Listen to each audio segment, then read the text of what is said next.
Black Star Network is here. Hold no punches! I'm real revolutionary right now. Black power. Support this man, Black Media. He makes sure that our stories are told.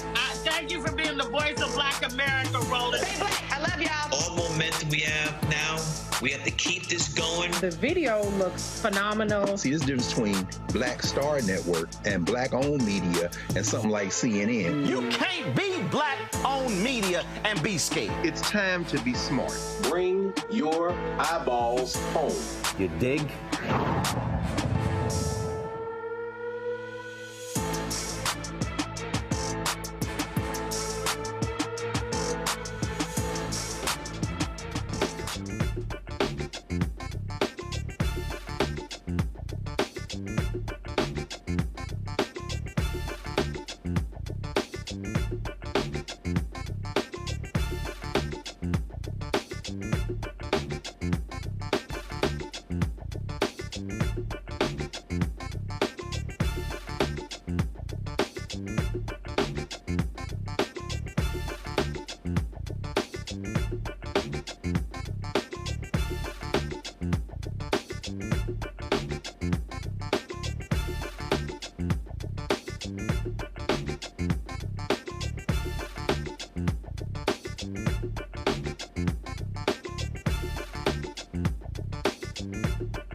Today is Wednesday, January 31st, 2024. Coming up on Roland Martin Unfiltered, streaming live on the Black Star Network.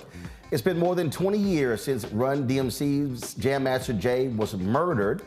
A trial for the two men who police say gunned the DJ down in his New York studio began on Monday. Journalist Janell Snowden, who's been following the case for years, is here to let us know what's happening in the trial. Republican presidential candidate Nikki Haley went on The Breakfast Club. Lord, I will deconstruct the crazy stuff that she had to say on the show. My goodness, my goodness, my goodness. Plus, the rapper Plies, he's got a strong message for President Joe Biden and Vice President Kamala Harris. And about 20 black shows have been canceled in the past year. Writer-producer Issa Rae says black creators need to stop depending on these other studios to tell our stories. I'm gonna break this thing down on what could happen when we begin to be the business in show business and not just the show. Last night, I was on Stephen A. Smith's YouTube show and explained how MAGA is conditioning their nutcases about what's happening with us and breaking down why they are attacking DEI and things along those lines. It's time to bring the funk. I'm Roland Martin Unfiltered on the Black Star Network. Let's go. He's got it. Whatever the biz, he's on it. Whatever it is, he's got the scoop, the fact, the find. And when it breaks, he's right on time and it's rolling. Best believe he's knowing. Putting it down from sports to news to politics. With entertainment just for kicks, he's rolling. It's on go, roll, y'all. It's Roland Martin, yeah. Rolling with Roland now. He's funk, he's fresh, he's real, the best, you know he's Roland Martin now.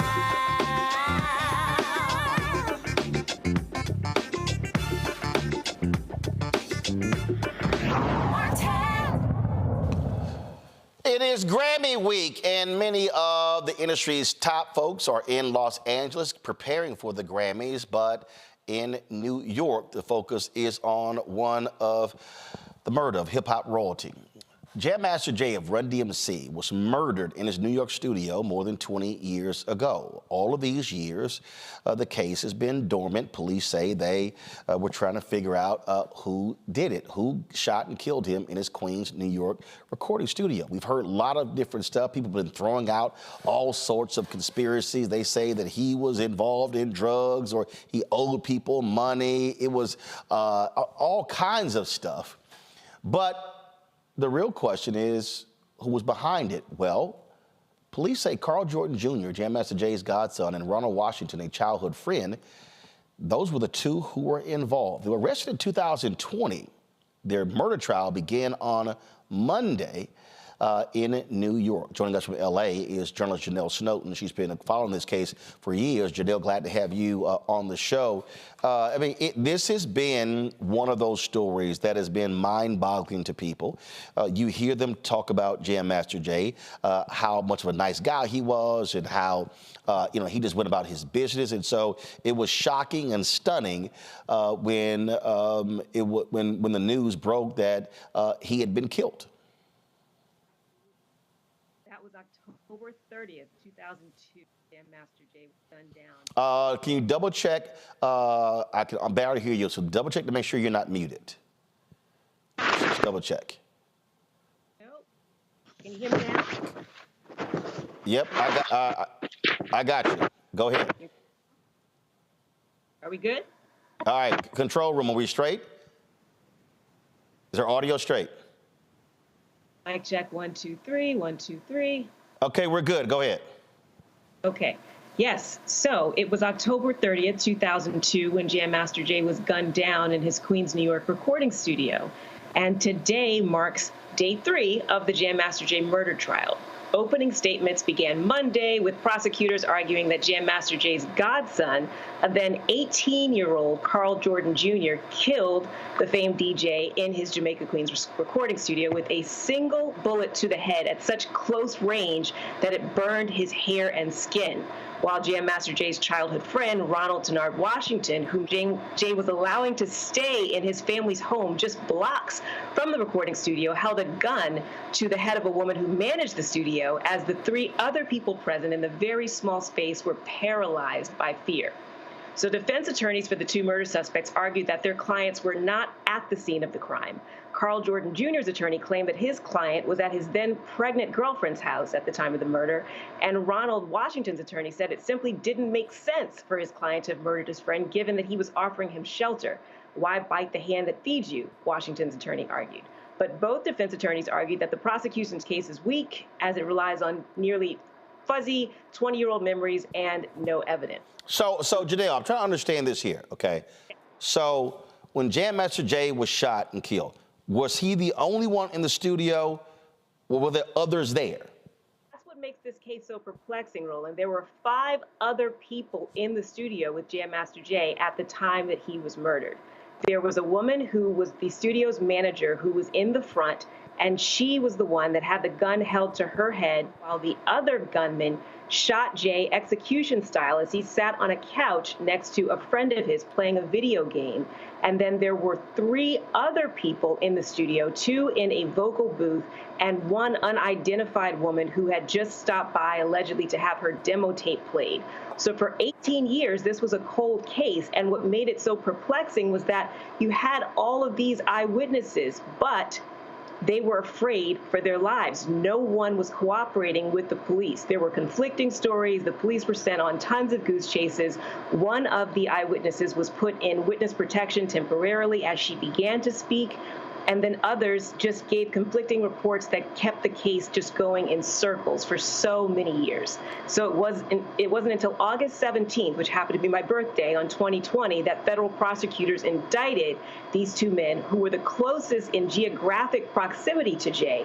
And that's what makes this even crazier, is that all this time you had these 2 men who were sort of right under everyone's noses. One, his godson, Carl Jordan Jr., on the right there, lived directly across the street.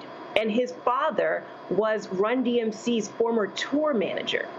And then you had Ronald Tenard Washington, who lived in Jay's family's home, was sleeping on his couch, and in that family home lived Jay's older sister, Benita, and her children. And so Jay had known both of these men forever. And for these 2 to be the 2 men that prosecutors allege are the suspected killers is what has everybody just scratching their heads. Because how is it that it took you 18 years to bring this case home? And the crazier part is that for several years, on the anniversary of Jay's death or on his birthday, Carl Jordan Jr. would pose outside of the famed mural of Jam Master Jay in Hollis, Queens, and he would post on his social media something like, R.I.P. Big Homie.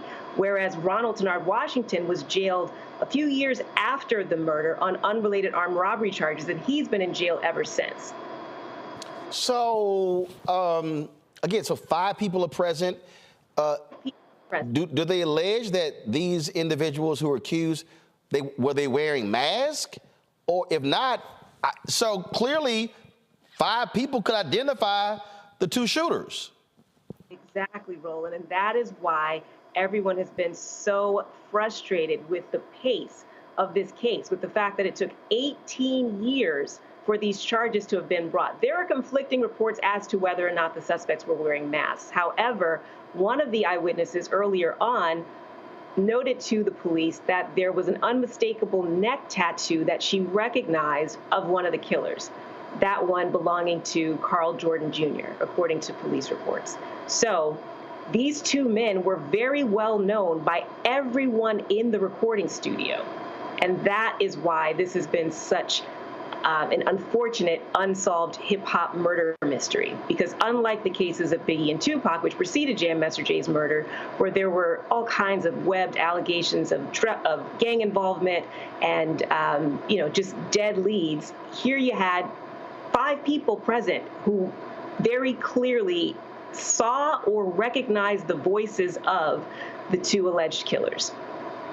Wow. I mean, this is a story that has baffled so many people, and folks were just shocked that it took police this long to even arrest somebody. Absolutely. So Tuesday, prosecutors told the judge that they fear some of the witnesses may lie under oath. And that's exactly the problem that they've been facing, is that it's the fear, because these men were so well known in the community. And according to my police sources, Ronald Tennard Washington was a feared Queens criminal, the type of guy who would walk into a barber shop in Hollis and silence all the grown men there. He's a career criminal and would strike fear in the hearts of so many. And so that has been one of the issues. That most of the people involved in the case have been abiding by the code of the streets, which is essentially don't talk to the police and don't talk to reporters. So federal prosecutors filed a late night notice in court on Monday warning that some of its witnesses are now reluctant to testify under oath and may plead the fifth out of fear of retaliation. So day two brought more of the law enforcement testimony, and several retired NYPD detectives who worked the case testified that there were cameras inside of the studio, but that on the night of the murder, they were suspiciously not working, and there was no evidence found on any of the surveillance cameras for any of the neighboring businesses. But then in a blow to the defense testimony yesterday, Judge LaShawn Darcy Hall allowed a photo lineup that eyewitnesses used to identify Washington into evidence. And the judge also agreed that if an eyewitness to the murder is uncooperative, they may be treated as hostile witnesses, which essentially means that they can question them more aggressively and they can use prior statements made, by them in front of the jury. Because there have been times where people have spoken up and then they've retracted their statements, which just then sent police back to square one. So the first eyewitness is expected to be called later this week, and we don't know yet whether he or she will plead the fifth or, as prosecutors fear, lie under oath. Then another tricky thing in this investigation is that there's a third suspect whose name is Jay Brown, who's expected to stand trial later this year, as he is accused of letting in the two alleged gunmen through a fire escape, and there was a hat moved with his DNA of the murder. Hold on one second. Your audio there broke up there. So you said he allegedly let them in? Yes. So all along there were conflicting reports. Was it one gunman? Was it two? Was it three? So prosecutors are saying that there were two gunmen, but a third man is an accomplice because he let the two gunmen in through a fire escape, because you had to be buzzed into the studio. So this third man, Jay Brown, is supposed to stand trial later this year, and he is a third murder suspect.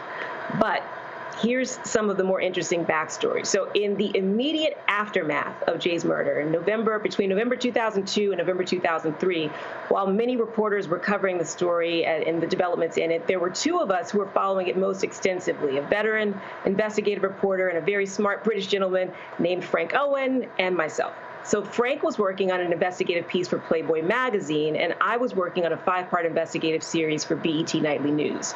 So Frank and I would literally cross paths on the street where Jam Master Jay grew up, and the house of his older sister, Benita, where she and her children were living at the time. So because Jam Master Jay's family and friends were seemingly, again, abiding by the code of the streets, not talking to the police, not talking to reporters, Frank and I had tough jobs ahead of us because we ended up having to share information that we would gather, and we sort of became comrades because there were people who Frank would gain access to that I couldn't, and there were people who would talk to me that wouldn't talk to Frank. So in an effort to piece together this really complicated story, we began sharing information because our outlets weren't in competition. So in fact, the lawyers for my outlet at the time requested that I credit some of my findings to Frank because although they later turned out to be true, they thought that they could be potentially libelous. So while most of Jay's family and friends said that they were unaware of Jay being involved in any sort of illegal drug activity,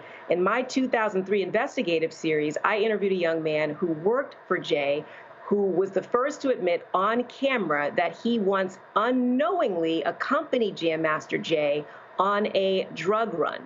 Jam Master Jay was like a mentor to this young man, and he said that Jay simply asked him to take a ride with him and that he never wanted him to know anything about his illegal activity. But in the aftermath of Jay's murder, as it was obvious that no one was willing to cooperate with the police investigation out of fear for their lives, this young man that I interviewed, who truly adored Jay, said that he couldn't keep quiet any longer because he wanted justice to be served. So he said he wanted to tell the truth in hopes of advancing the investigation. So again, the case remained cold for 18 years, and on that day, August 17th, 2020, when federal prosecutors finally indicted these two suspects, Carl Jordan Jr. and Ronald Tennard Washington. Okay, so here we are. But the case was delayed multiple times, and so it's really also interesting that coincidentally this week on February 1st, tomorrow on NBC Peacock, the Run DMC story called The Kings from Queens is debuting. And that was supposed to have debuted last March, but now it's coming out on February 1st.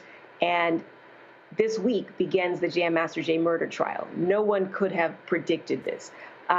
So now for a few interesting details about the drug deal gone bad that prosecutors are saying was the cause of Jam Master Jay's murder.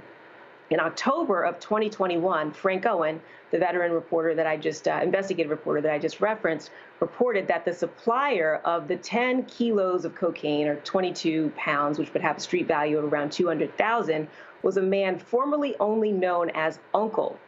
But Frank Owen uncovered that Uncle is allegedly Terry Flannery, who is the founder of the notorious street gang Black Mafia Family, otherwise known as BMF. If you're wondering how else you might have heard of BMF, it's the title of a television show that's currently on air, produced by 50 Cent. So, Jam Master Jay's murder trial continues this week in Brooklyn, and Carl Jordan Jr. and Ronald Tennard Washington face a minimum of 20 years and a maximum of life in prison, and prosecutors have said that they will not seek the death penalty. All right. Well, Janell, we appreciate it, and we'll surely be watching this case and seeing how it all unfolds. Thank you, Roland. All right. I'm definitely following it. I've been following it since the beginning. Now we've got to see it home. All right. We appreciate it. Thanks a lot. Thank you. Take care. Going to a break. We'll be right back on Roland Martin Unfiltered on the Black Star Network.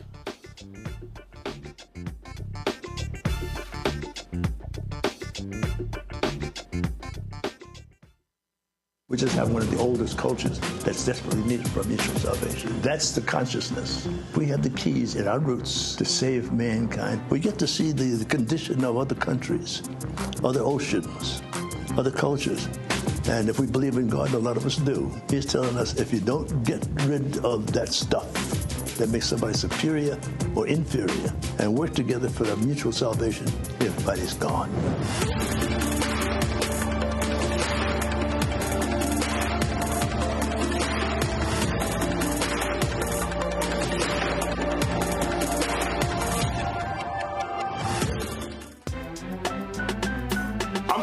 Muhammad, live from LA. And this is The Culture. The Culture is a two-way conversation. You and me. We talk about the stories, politics, the good, the bad, and the downright ugly. So join our community every day at 3 p.m. Eastern and let your voice be heard. Hey, we're all in this together. So let's talk about it and see what kind of trouble we can get into. It's The Culture. Weekdays at 3, only on the Black Star Network. Me, Sherry Shepard, and you know what you're watching, Roland Martin Unfiltered.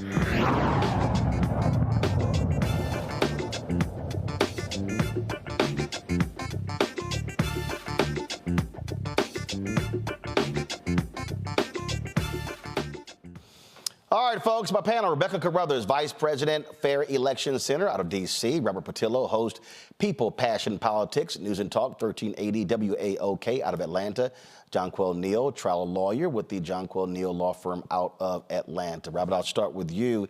How hard is it going to be for prosecutors to get convictions in a case that murder that happened 20 years ago and all of these potentially conflicting testimony from witnesses? Well, if it's just a circumstantial case and that it's a case that's based off of non-hard evidence, that's going to be very difficult to have a conviction. Now, I'm assuming that there's no murder weapon, for example. That would be hard evidence that they could connect directly to the crime. As was mentioned, there's no surveillance footage or pictures of the crime scene that would indicate of them particularly being there. If there's not DNA that was found at the scene, whether it be hair samples, clothing fragments, etc. If it's simply a case that is based on eyewitness testimony, which has been conflicting over the course of 2 decades, and as we know, recollections change over time, and as has been indicated, testimony may or may not be accurate, particularly if you have to treat a witness as a hostile witness. It is a very difficult case to prove beyond a reasonable doubt, particularly when you have alibis. So for every witness that will identify these 2 individuals as being there, if they can present other witnesses saying that they were on a different side of town, they were with other individuals, there are people who can testify to where they were at that date and time. It's an incredibly difficult case to prove for a prosecutor, but it's really going to depend on what additional evidence is going to be let in at trial, particularly hard evidence that may be let in at trial. We don't know that at this time, but I don't think the feds would bring this case if it was just a circumstantial evidence case. John Quell, your assessment. Yes. Well, in these type of cases, you're always going to have conflicting evidence, right? Especially when you're dealing with the drug industry or the drug trade or gangs, anything of that nature. You're always going to have recanting witnesses. You're always going to have witnesses that are going to give conflicting testimony. However, there are certain facts that a prosecutor can point to that, regardless of what all the testimony says, are consistent throughout that entire case, right? And that is what is going to be their focus. Despite the changes in the testimony, despite what physical evidence they have and don't have, amongst all of this testimony, what is consistent? From what I read, about this case is that there was some DNA left at the scene. I believe there was a hat that was left. One of the co-defendants have been severed. Now, I don't think we know at this time, but it's likely in Georgia that would be known as a potential Bruton issue. And so all defendants have the right to remain silent. And so if he is offering a proffer or is going to testify against one of these co-defendants, that could be the very reason why his case is severed. Furthermore, I also read in this case that there was a photo lineup that was introduced. While memories do change over time, the fact that these witnesses witnessed a murder, that type of traumatic event, you're gonna remember. There may be little idiosyncrasies that witnesses may not remember, but they remember that case. The big pieces of what happened, they remembered.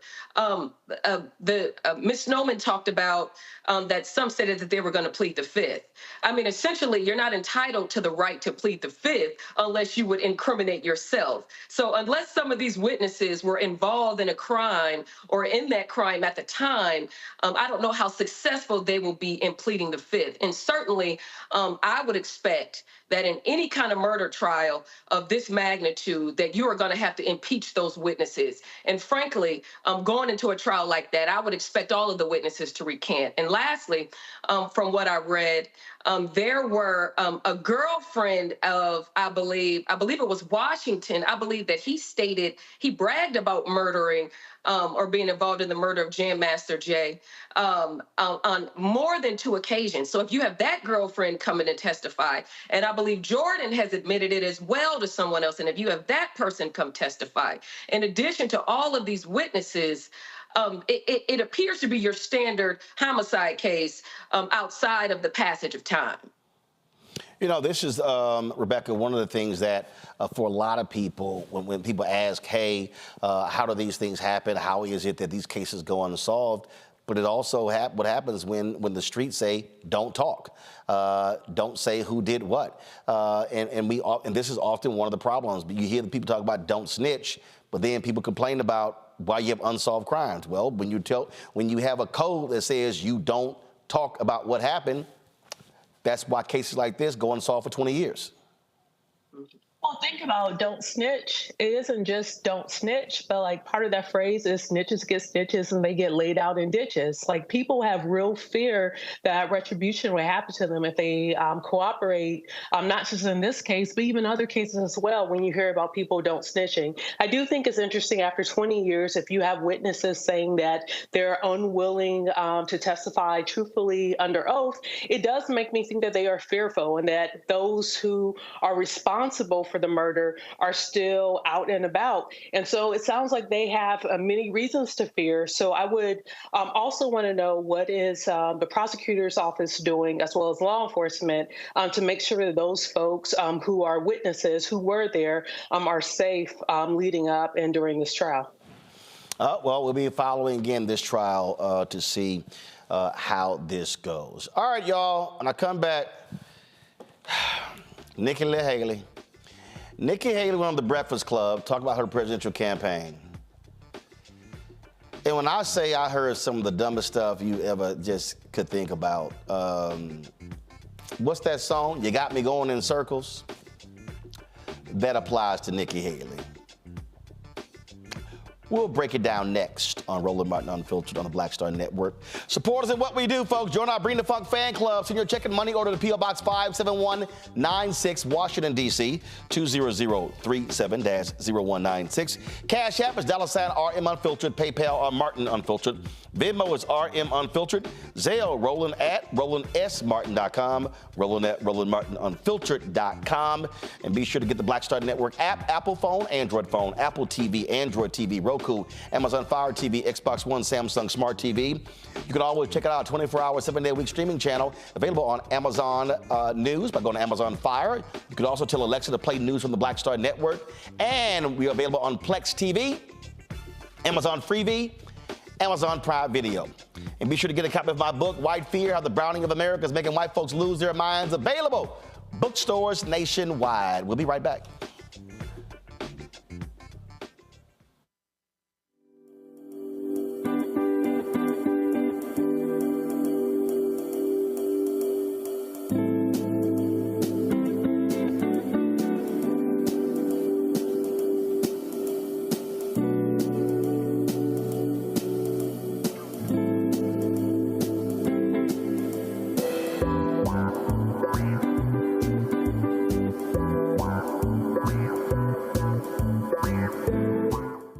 On the Black Table with me, Greg Carr. We look at the history of emancipation around the world, including right here in the United States, the so-called end of slavery. Trust me, it's a history lesson that bears no resemblance to what you learned in school. Professor Chris Manjapra, author, scholar, amazing teacher, joins us to talk about his latest book, Black Ghost of Empire: The Death of Slavery and the Failure of Emancipation. He explains why the end of slavery was no end at all, but instead a collection of laws and policies designed to preserve the status quo of racial oppression. The real problem is that the problems that slavery invented have continued over time, and what reparations are really about is saying, how do we really transform society, right? And stop racial violence, which is so endemic. What we need to do about it on the next installment of The Black Table, right here on the Black Star Network. My name is Lena Charles, and I'm from Opelousas, Louisiana. Yes, that is Zydeco capital of the world. My name is Margaret Chappelle. I'm from Dallas, Texas, representing the Urban Trivia Game. It's me, Sherry Shepard, and you know what you watch. Roland Martin on Unfiltered.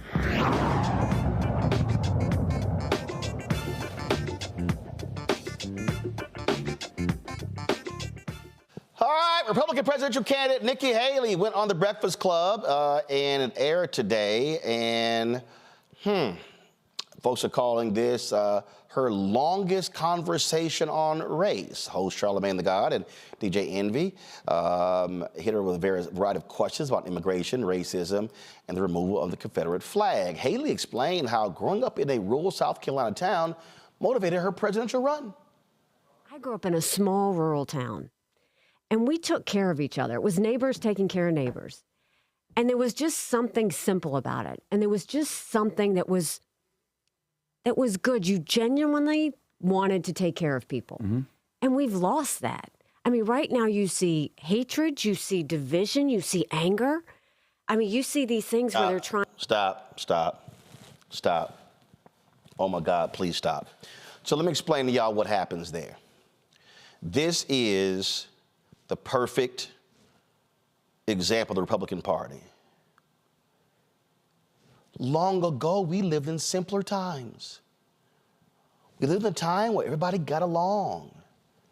Things were great. We weren't fighting each other. We weren't mad. We weren't upset. Nikki, your daddy couldn't get a job because he was Indian and was only hired at the HBCU. Your mama, white folks wouldn't buy her dresses. Black women did. But do y'all see how she's trying to play this? Things now, we're so divided. If you ask most people, they're not fighting with their neighbors. What the hell is she talking about? But this is how they try to frame this thing. Oh, the world today is falling apart. If only we could go back to how it used to be. You mean like Jim Crow?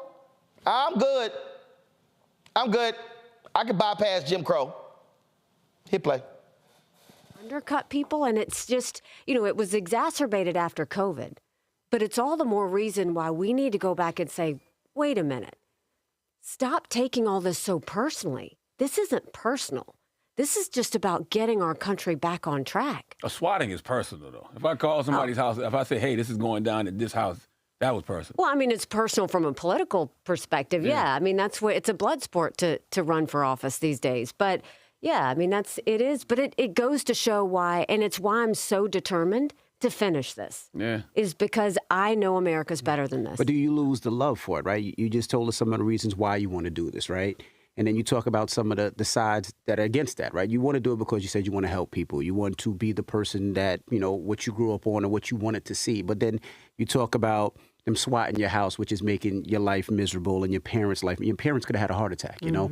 Then you talk about Donald Trump attacking you the way that he's attacking you. I mean, they dive into your personal life. They dive into an alleged affair. They dive into anything that you've ever done or allegedly have ever done into your life. And when does it get to the point you be like, excuse me, pardon my French, but fuck this. I don't want to do this anymore. Well, I mean, it's all lies.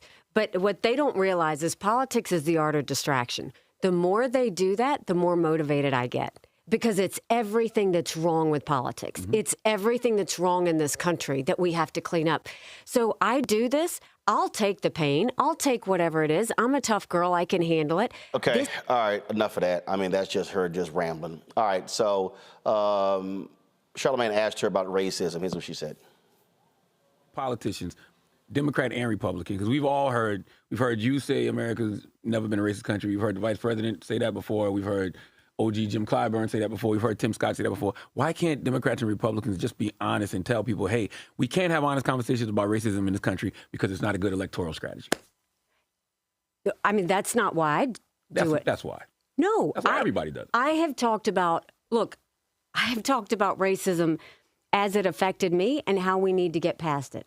I mean, you can't talk about it and say America's never been a racist. You can't say America's never been a racist country, but then talk about the racism you've experienced. There is racism in our country. I don't think that our country was founded to be racist. I don't.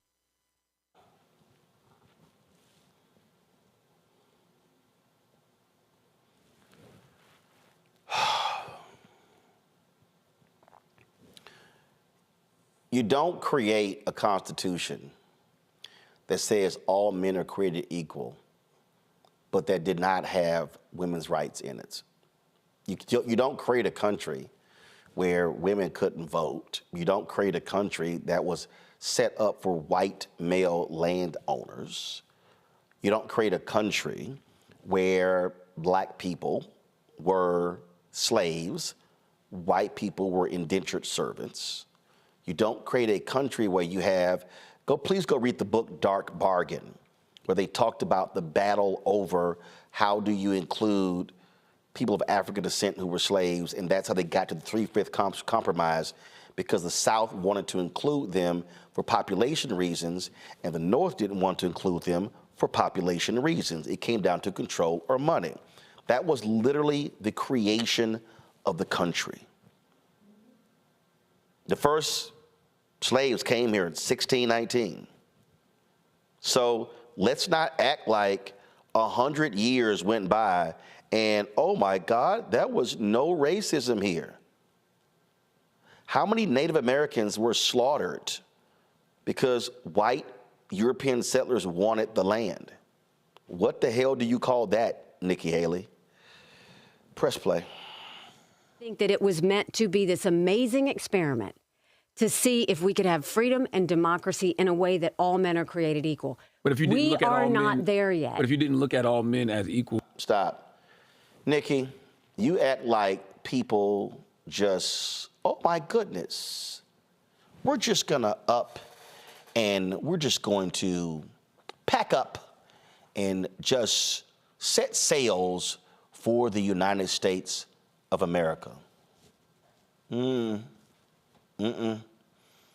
not what happened. That's not what happened. In fact, there's a video on social media where anti-racist educator Tim Wise sort of talked about that. Watch this. I'm just being honest. Like when Donald Trump says Mexico's not sending their best. Okay, you think England sent their best? The hell?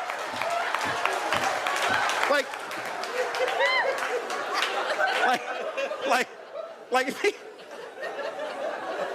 y'all like that? Look, the people say, my family came over on the Mayflower. All right, shh.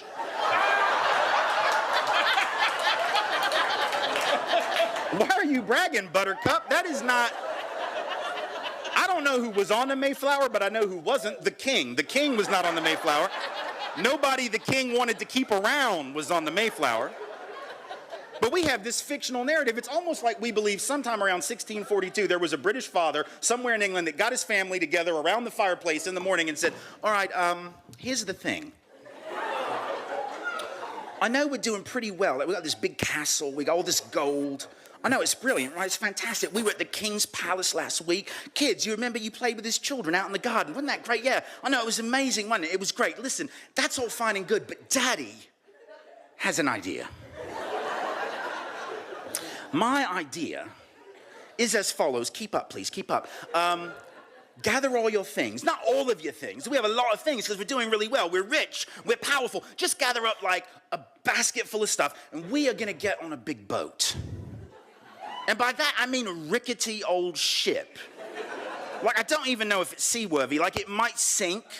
We might drown, get eaten by sharks, get robbed by pirates, get scurvy, die a horrible, miserable death on the open ocean. However, and this is the important part, it will be an adventure. So what do you say? That didn't happen, right? The winners didn't get on the boat. The winners had no reason to leave. And you know what? There's no shame in that. There's no shame at all in having been the losers. In fact, let me tell you something. There's something quite... See, those are facts. But what Nikki Haley is describing on The Breakfast Club is this fictional story that we have been sold. Oh, it was about freedom, which is no different than the story of Texas independence. Oh, the Alamo, they were fighting for freedom and equality. No, they were fighting to protect slavery because Mexico was outlawing it. And this is why they want to ban books. This is why they want to get rid of DEI. It's because they don't want the next generation of white kids to know the actual truth about this country. Press play. The ideology is flawed. But why do you want kids to hear that they live in a racist country? Why can't you tell kids, look, we're not perfect and we have some more things to fix? I don't want any child to think like that. I don't want any child to believe that they're disadvantaged from the second they're born. I didn't want to feel that. I don't think it's a disadvantage. I think if you tell somebody, it is, though. I think if you tell somebody it's cold outside, you just that just makes them put on a coat. No, it makes them know what it's going to feel like before they even get outside. I don't want kids to feel that. I want them to get outside with confidence and strength and know that they can be anything. We have to do that. But they got to know the truth too. You know, Yeah, I they don't have to think there's know nothing the wrong truth. telling You know, people the like I have two black sons, and they have to understand what they're facing when they go out to this world. It's not going to be the same as, let's say, my neighbor or a classmate. It's going to be the same. And the same truth thing didn't with you. stop you. And Yeah. same thing with you. If you truth have did not brothers, stop you. and let's say your brothers wore the same thing that your dad wore, they weren't going to have the same lifestyle, and they were going to be looked at differently than your other classmates. Look, it's the truth. There was a We Miss Bamberg pageant that everybody would put their children in. It was the big thing in Bamberg. You always put your kids in. So my mom decided to put me and my sister in this pageant. And I was disqualified because they had a black queen and they had a white queen. And they said they didn't know where to put me because if I was in the black category, the blacks would be mad. If I was in the white category, the whites would be mad. So they gave me a beach ball and sent me on my way. A beach ball? Yeah, I know. That's all I got, right? Only after my mom said, will you at least let her sing her song? You're never going to believe it. My song was, this land is your land, this land is my land. I mean, it doesn't get any worse than that. Listen, did my parents sit down and say to us what happened here was wrong? Yes. But did they say, this is the way the country is? No. My mom said, you get up, you show that we're going to make it better tomorrow. It's my mentality that I want everybody to know we all have a job to do, and that's to fix this country. And we never stop. See, this is why this is bullshit. So my parents told us why it happened. Oh, you mean the same parents who were told when they bought the home, you can't invite any black people over? And when you sell your home, you must sell it back to the person you bought it from? See, this is the nonsense.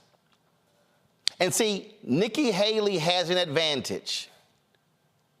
Because Nikki Haley's advantage is that she's a light-skinned Indian American.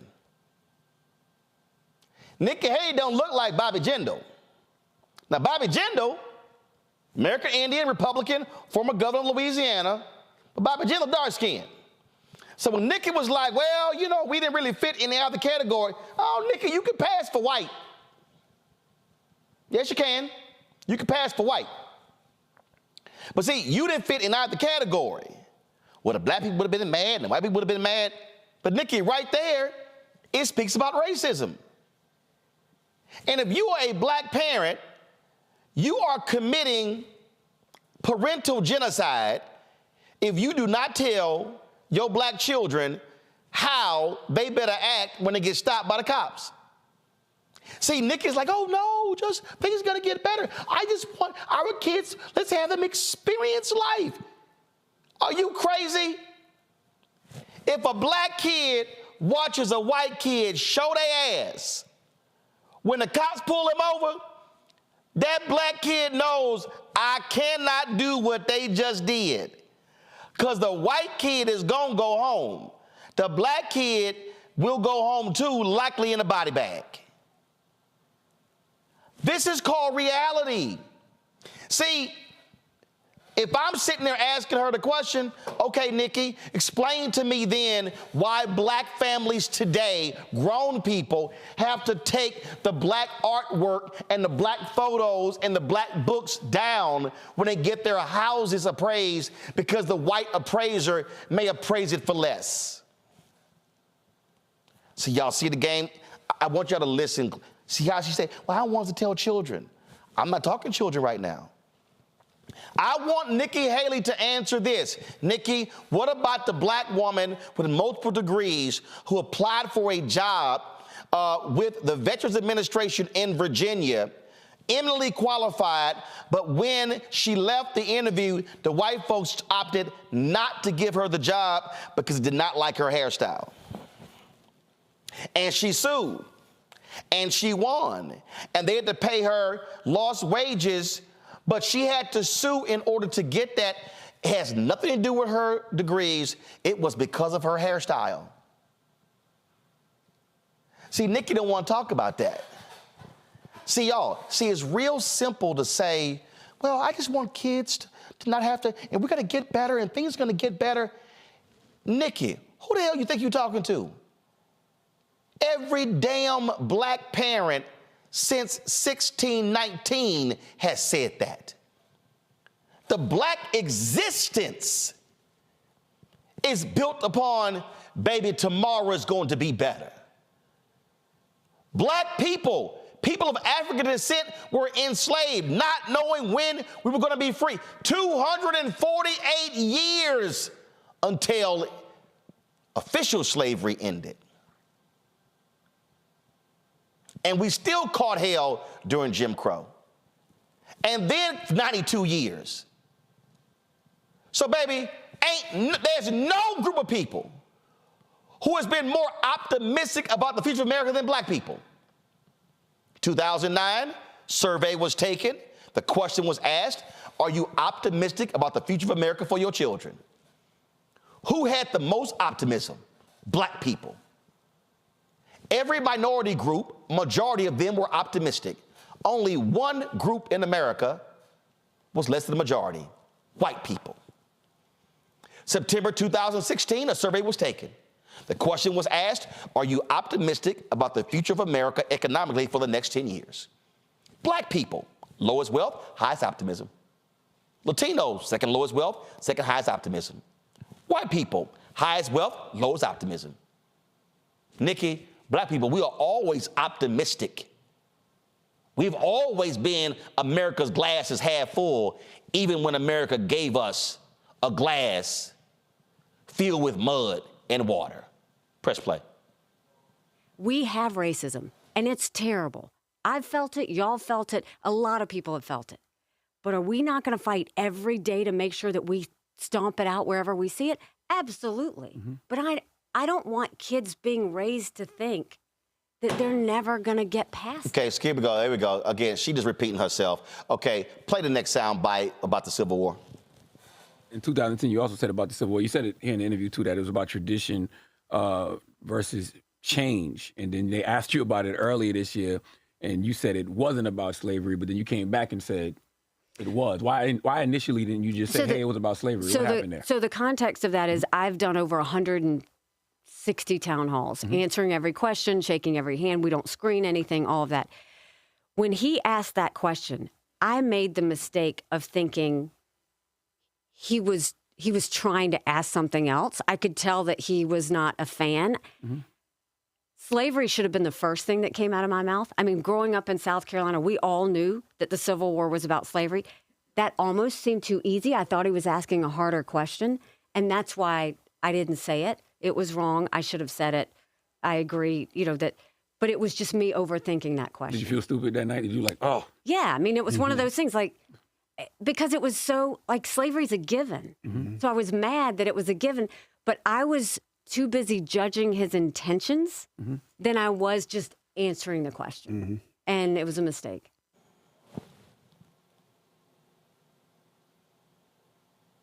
Nimrata, did you actually say, I thought he was asking a harder question, so I decided to answer the hard question as opposed to answer the easy question that he was asking? Do you actually believe that we gonna believe that lie? Girl, bye. Last comment I'm about to play, y'all, is probably the absolute dumbest and idiotic you've ever heard. Go. Kamala, I want to ask why you said if Kamala was president, why it would send chills down your spine. Sure. So a couple of things. I think with Obama, that was, if you go back, that's when we really started to feel the division. That's when it was. A lot of that was because of white supremacists, though. Well, no, I think it was everything. Everything was exaggerated with the Obama administration. It became more about gender. It became more about race. It became more about separating Americans instead of bringing them together. That was because of right-wing media, though. Well, they were scared to death of a black president. Look, I don't think everybody is at fault. I'm not saying that one person did this, but I'm saying under that administration, it really did cause some. People felt like they were being put in camps through that administration. The second thing is, I saw he was very much an Iranian sympathizer. He very much kept wanting to support and do things with Iran. I think that's incredibly dangerous. This is a culture that says death to America, and you have to always be careful. A lot of spending happened on his watch that started us down that spiral. And then Obama did a lot of things by executive. Keep playing. And that really started he did a lot by executive order. Then Trump came in and reversed it all by executive order. Then Biden went and reversed it all there. You've got to do it the hard way. You got to get Congress to come together and do those things because that makes it permanent. So what that did is that created leaders from around the world saw you just wait out a president. But more than that, people got used to just quick fixes instead of coming together and doing the hard work. So it was more about what do we need to do to move us forward in a way that we're lifting up everybody, not a select few. That's when I started to see it. Kamala, it's from an experience standpoint. That literally was 2 minutes and 34 seconds of absolute, undeniable trash. Again, all this stuff started during Obama. That's where the division started. So we gonna forget Bush and Clinton and Bush and Reagan and Carter and Nixon and LBJ and Kennedy and Truman and FDR. We gonna forget Hoover and Wilson and Teddy Roosevelt. We just gonna forget like all that just didn't. We just gonna skip over the Tea Party, huh? We just gonna skip over all of that. We gonna skip over Fox News losing their shit because he wore a tan suit. We just gonna skip over all of that. And I love this part right here where y'all know how she said, well, no, everything and everybody. See, when you don't want to call out your side, see, we just gonna forget what Mitch McConnell said on the night of the inauguration. We are going to do everything possible to make this man a one-term president. We gonna forget all that, huh? We just gonna conveniently skip over that, right? Is that what we gonna do?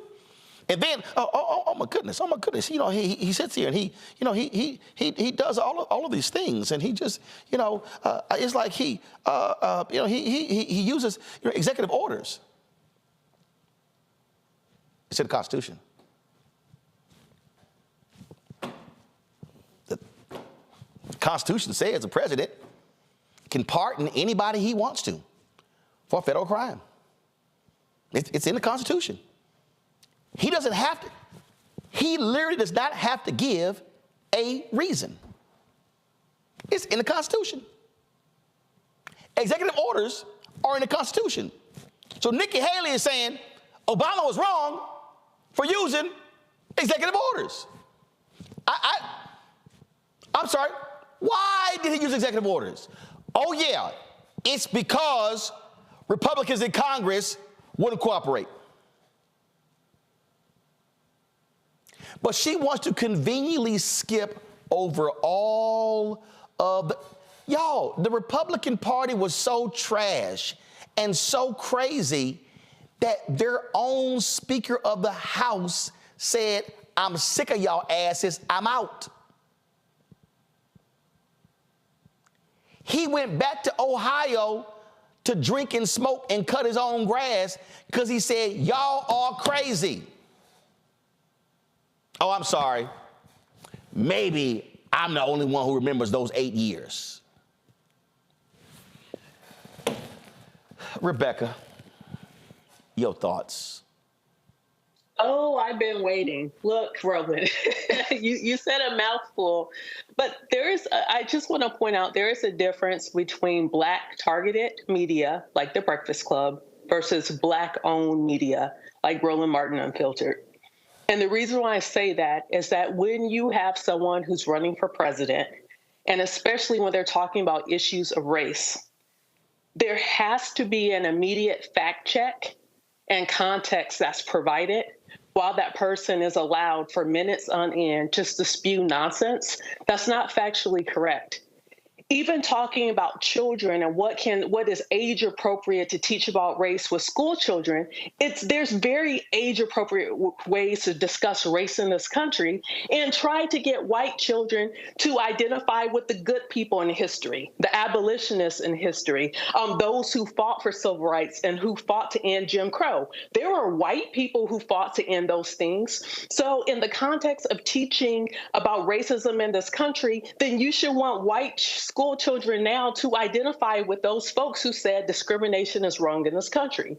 But even taking another step back, Nikki Haley graduated high school from a segregationist academy. Not only was it a segregationist academy, it was a merger in the 80s. It was a merger of two segregationist academies that merged together to spawn a super segregationist academy. And let me tell you how bad the two academies were that then merged into, I think it was called Orangeburg Preparatory. The previous name of one of those academies was named after the largest slaver in the entire South. Not the largest slaver, the white man who had the most slaves in South Carolina, but the white man who had the most slaves across the South, period. That lets you know what that school was thinking about when it was formed, and was specifically to remind Black people, especially in South Carolina, to stay in their place. But something else, taking a step back and thinking about the history, especially of Asian Americans in the South and their reaction to Jim Crow, I think it's important to point to I think it's the Lum v. Rice case out of Mississippi. This was about 4 decades before. Actually, it might have been 3 decades before Brown versus the Board of Education. And so it was an Asian American family that decided that they wanted to integrate whites-only schools. I think this case was out of Mississippi, but specifically, they didn't want to integrate whites-only schools for all people of color, or for also the Black kids. They wanted their kids to be declared white so they could go to the whites only school and not be forced to go to the Blacks only school. So I think what's really interesting is where historical context matters, because remember, Nikki Haley's family immigrated from Canada. First, they were in India, they moved to Canada in 1964, then in 1969, they moved to South Carolina. And we all here, this audience has heard the story that if it wasn't for Black folks, Nikki's family would not have survived in America, because it was Black folks who employed Nikki's father working at the local HBCU, making sure he had food on his table, because white schools would not employ him. His wife also was very well educated, but could barely get a job. And so she ended up having a clothing store, and her clientele was largely white. And so as Nikki is reframing this revisionist history, the clientele was largely Black. Black. Yes. Yeah. Sorry if I made the mistake and said the clientele was other than Black. My point here is that Black people clothed and fed Nikki Haley and her family in America. And the reason why Black folks clothed and fed her family is because white society would not allow them into society. So now for Nikki to cling to this white supremacy revisionist history of America, not only is it disheartening, but it's also gaslighting, because the Republican Party through Nikki Haley is using her non-white face to push its white supremacy agenda. And we do have to call that out. But this is also why Black-owned media matters. Robert?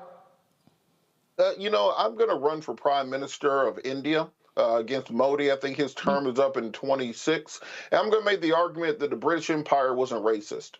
That the Raj, the entire period of British colonial rule over India, that was completely race neutral, that the partition of India in 1947, completely non-racist, that Gandhi was just tripping when he was protesting against the the British Empire, and that they should have no complaints about the conditions of Indians in the subcontinent today. And the Queen has every right to parade around with all the crown jewels of Delhi in her, or the King now, in his scepter and in his crown, because clearly, there's a race-neutral society there. There's no reason for them to be upset.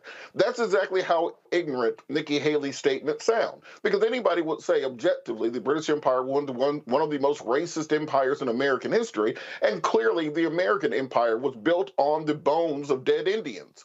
Literally, that's where we kept the names of the Indian names of cities and then just killed all the people who were there. The cornerstone of the White House was laid by the enslaved Americans. She was the governor of a state that fired the first shots of the U.S. Civil War. And the fact is that it's this gaslighting of white America, this revision of history that they've created that says that everything was fine up until we had that black president who started dividing us. Do you know that there were 1,700 members of Congress that owned slaves?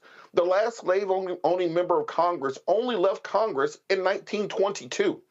100 years ago. I'm sorry, our founding fathers, George Washington, owned over 600 human beings. And you mean to tell me that that wasn't a racist person who walked out to look at his plantations full of slaves every day? If you're looking at Jefferson and Washington combined, their plantations were larger than the state of Virginia is today.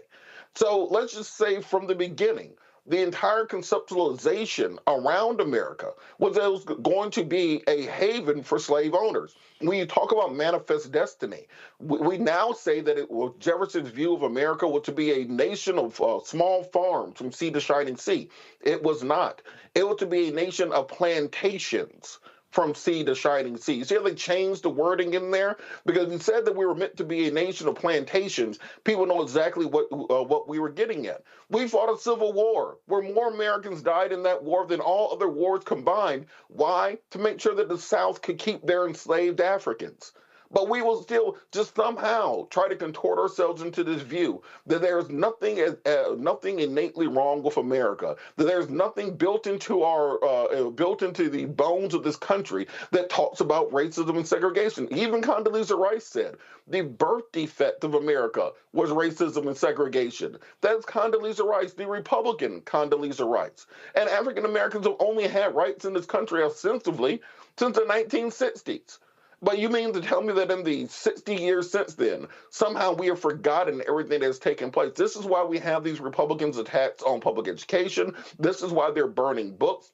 This is why they're against Black Lives Matter. This is why they are rewriting Dr. King and turned him. I've argued on my show last week that they've made up their own version of Martin Luther King. I call him MLK. And he doesn't talk about racism. He doesn't talk about segregation. He doesn't talk about reparations. The only thing he wants us to do is have this race-neutral society because the only part of his speech they heard was content of our character, not the color of our skin. And there's a reason that Nikki Haley goes on outlets like The Breakfast Club where you have a real estate scammer and someone accused of sexual assault asking her questions, as opposed to places where you're going to have journalists, rights attorneys, etc., talking about these things. Actually, fact check. First of all, Envy has not been accused of real estate scam. His partner has been indicted, not DJ Envy. That's a fact check. Okay, fine. Somebody whose partner was accused of real estate scamming. But I would love to see her sit down with some academics. I would love to see her sit down with people who have worked in the field for their entire lives of social justice. I would like to see her talk to the people who have been killed, who have had family members killed, who have been victims of a racist society, and argue to them that the entirety of these things were made up in their minds, and all we need is a can-do attitude, and things will be better. If Nikki Haley, if they simply, as Rebecca said, changed that one ruling and said that Indian Americans had to identify as black instead of white on the census, Nikki Haley's entire life would be different today. She knows that. And the fact that we are having these arguments in 2024 shows you that America has not gone as far as they have. I'd like to mention the entire time she's making these arguments, Donald Trump is saying incredibly racist stuff about her. Her name is Nimrata, and Donald Trump is calling her Nimrod because he claims that she's stupid. He said that Vivek Ramaswamy is going to go back to running the 7-Eleven. That is something that Donald Trump said. He said that Nikki Haley's dresses weren't so fancy because her mother, of course, ran a dress shop. So when you're looking in the face of racism and you're saying that I can't even talk about it, I don't have the spine, the backbone to stand up to it, that tells me you don't have what it takes to ever be president. John Quell?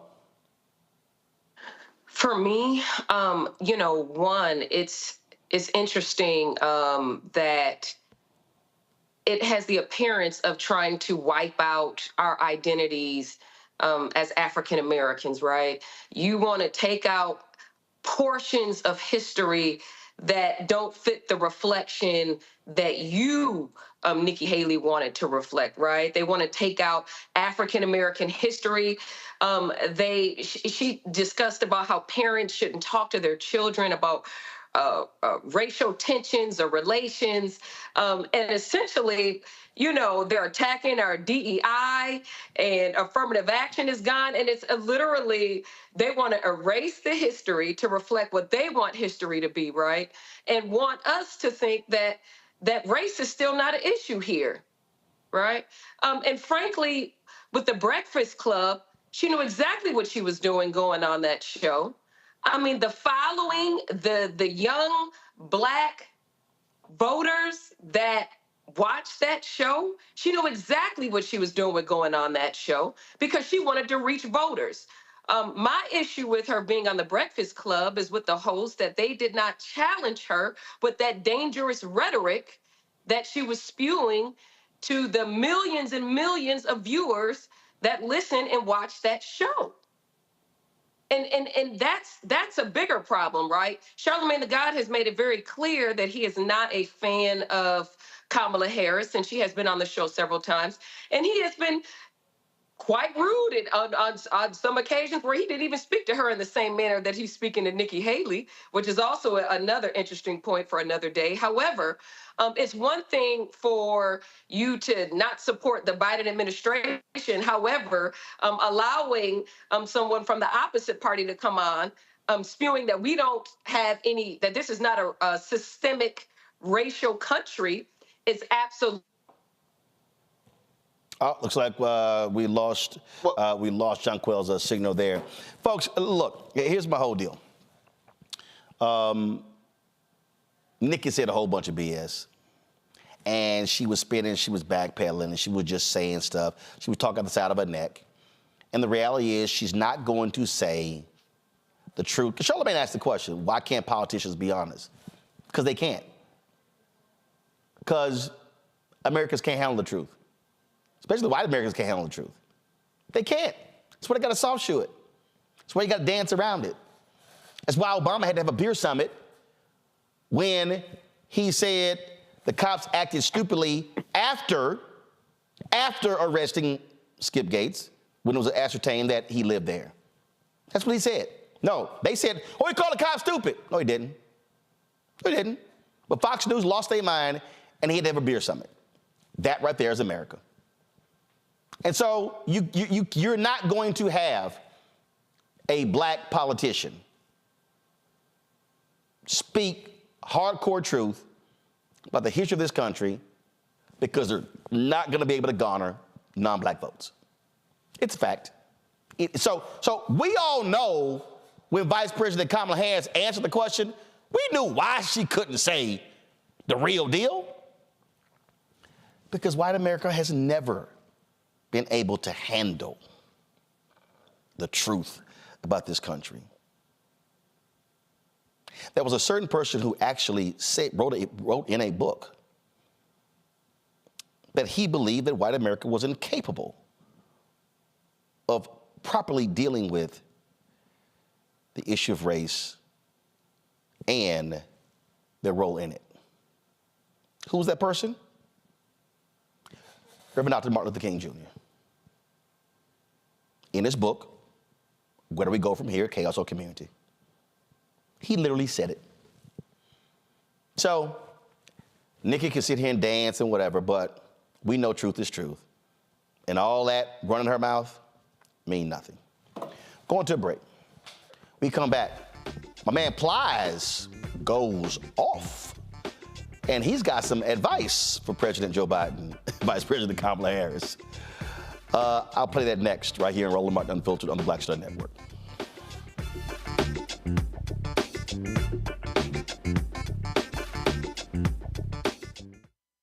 Hatred on the streets, a horrific scene, a white nationalist rally that descended into deadly violence. white people are losing their damn minds. As an angry pro-Trump mob storms the U.S. Capitol, we've seen We're about to see the rise of what I call white minority resistance. We have seen white folks in this country who simply cannot tolerate black folks voting. I think what we're seeing is the inevitable result of violent denial. This is part of American history. Every time that people of color have made progress, whether real or symbolic, there has been what Carol Anderson at Emory University calls white rage as a backlash. This is the rise of the Proud Boys and the Boogaloo Boys. America, there's going to be more of this. Here's all the Proud Boys, guys. This country is getting increasingly racist in its behaviors and its attitudes because of the fear of white people. The fear that they're taking our jobs, they're taking our resources, they're taking our women. This is white fear.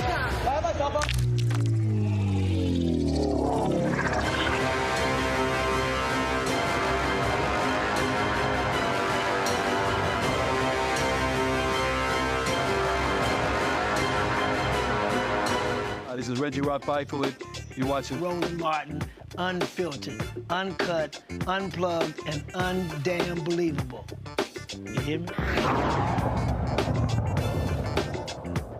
All right, we've often talked about the lack of proper messaging from Democrats, Biden-Harris administration, and how they need to learn how to, stick their chest out, strut their stuff. Well, Rep. Plies, man, dropped the video. He just went off. And let me warn y'all, there's some strong language in here that would even make Reese blush. So just letting y'all know right now, so if you watch it with your kids and you don't want them to hear a whole bunch of MFs, go ahead and turn it down or turn away. I'm just letting y'all know, might trigger some of y'all. But ain't nothing he said lying. Press play. Joe Biden and motherfucking Kamala Harris, because I'm sick of it. Can somebody teach y'all how to motherfucking brag? Motherfucking stock market doing way better under y'all than it did under him. Job numbers way better under y'all than it did under him. Motherfucking GDP. People wages at the bottom going up more than the people wages at the top. Inflation going down. Gas prices going down. And y'all can't figure out how to motherfucking brag? You blow some shit up over there in the Middle East, get your ass out here and brag about it. How you think I know you got a motherfucking Corvette, Joe? Huh? Cause you a motherfucking bragging. How you think I know Kamala know how to motherfucking dance? Cause she motherfucking shoulders. You think if you had 91 motherfucking charges on you, he wouldn't be over there motherfucking talking about it? What you think the motherfucking NFL doing right now, motherfucking Taylor Swift, Joe? Motherfucking bragging. They saying she had eye events, she ain't at the NBA, she ain't at the NHL, she ain't at the MLB, she had eye shit. Even motherfucking Creflo Dollar bragging. Fuck you think you all them Rolls Royces is and shit. You went and ate lunch at them little motherfucking black kids' house in the motherfucking wherever they was. How you think we motherfucking found out about it? You ain't tell us. They snuck and motherfucking recorded because they was motherfucking bragging. And y'all can't figure out how to motherfucking brag? Student loan forgiveness. Get your ass out here and brag about it. Y'all got some money, get your ass out here and brag about it. You got some motherfucking celebrities out of prison too. Get motherfucking Brittany Griner at your motherfucking, throw a motherfucking party. It ain't your motherfucking fault America love braggers, but goddamn it, brag. Shit ain't that motherfucking hard, man. All you got to do is go motherfucking brag.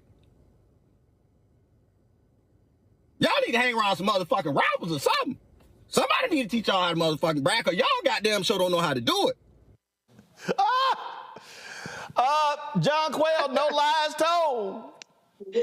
Absolutely no lies told. I watched that about 5 times today. I'm sorry, and I holler laughing each time that I watch that. I'm sorry, but he's absolutely correct, right? Kamala Harris has actually been on the Shade Room a couple times. I saw they just posted her today. I think she allowed the Shade Room to come up on Air Force 2 with her. Her and President Biden have made some changes to the ability to get a small business loan. So those who have criminal convictions or that may be on probation for certain convictions.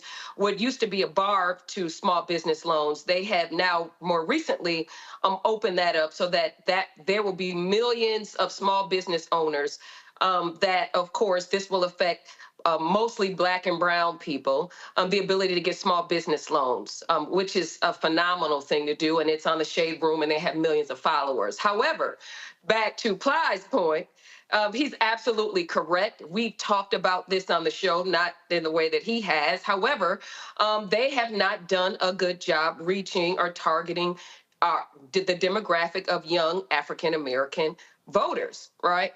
And so the one thing about Donald Trump, now his Twitter rants and everything else have went way too far and actually have gotten him into some trouble and will likely be used as evidence in some of his prosecutions. However, the Biden administration has hardly made any comments, if any, about these ongoing cases, about these defamation lawsuits, or frankly, about all of the wins that they have done, at least not in a way that it translates for people to know. I mean, people just don't know. And so, and that is one of the reasons why he's not polling that well in comparison to Donald Trump.